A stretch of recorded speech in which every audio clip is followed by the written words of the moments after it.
అధికార వైఎస్ఆర్ కాంగ్రెస్ పార్టీ దూకుడు పెంచింది.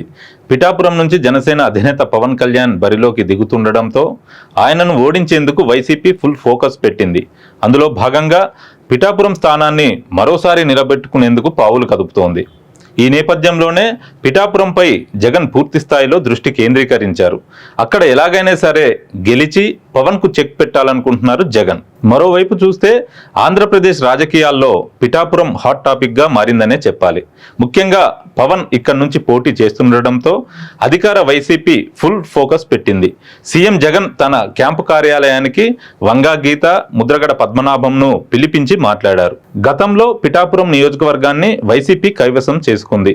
ఈసారి కూడా ఖచ్చితంగా పిఠాపురంలో వైసీపీ జెండా ఎగరాలని టార్గెట్గా పెట్టుకున్నారు జగన్. ఇంకోవైపు చూస్తే పిఠాపురం ఎమ్మెల్యే పెండెం దొరబాబు గత కొన్ని రోజులుగా అసంతృప్తి వ్యక్తం చేస్తున్న నేపథ్యంలో ఆయనను తాడేపల్లి క్యాంప్ ఆఫీస్కి పిలిపించారు. ఎమ్మెల్యే దొరబాబు సీఎం జగన్ని కలిసి వెళ్లారు. పిఠాపురంలో ఖచ్చితంగా వైసీపీ గెలుపొందాలని, పవన్ను ఓడించాలని, అందుకు అనుగుణంగా పనిచేయాలని ఎమ్మెల్యే దొరబాబుకు సీఎం జగన్ సూచించినట్లు తెలుస్తోంది. పిఠాపురంలో ప్రస్తుతం వైసీపీ అభ్యర్థిగా వంగా గీత ఉన్నారు. ఆమెను ఖచ్చితంగా గెలిపించుకునే బాధ్యత తీసుకోవాలని దొరబాబుకు సీఎం జగన్ బాధ్యతలు అప్పగించినట్లు సమాచారం. అయితే చాలా కాలంగా పెండెం దొరబాబు తీవ్ర అసంతృప్తి వ్యక్తం చేస్తున్నారు.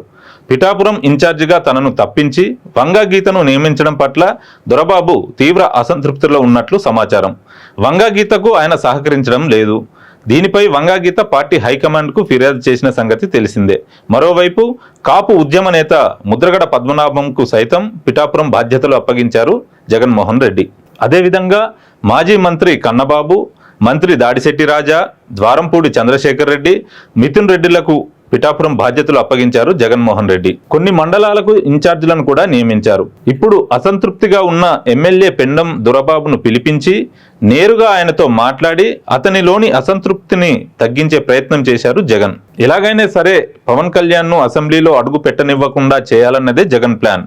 కానీ 2019 నాటి పరిస్థితులు వేరు, ఇప్పటి రాజకీయ పరిణామాలు వేరు. పవన్లో రాజకీయ పరిపక్వత పెరిగింది.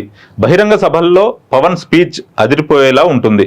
ఇక జనసేనాని వేసే ప్రతి అడుగు కూడా ఎంతో జాగ్రత్తగా వేస్తున్నారు.